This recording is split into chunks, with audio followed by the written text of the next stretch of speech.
Hello everyone, today I will show you how to change brightness on Windows 11.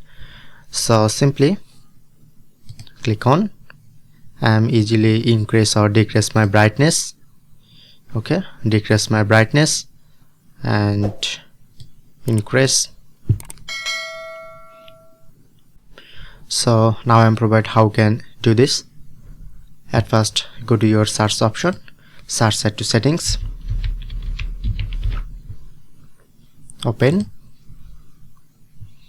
look at the left side, click on to system, power option, click on, but not showing it to exactly increase or decrease brightness, so don't worry, go out, open Microsoft and open Microsoft Store. Go to search option, search set to monitoring, okay, and click on this,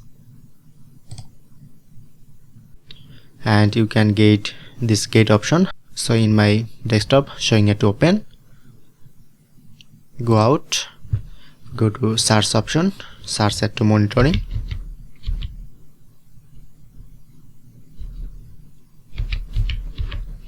okay, click on to mouse left side and click on pin, okay, and then showing it to just click on to open, and you can easily increase or decrease brightness in your display. So that's it, that's how you can do it.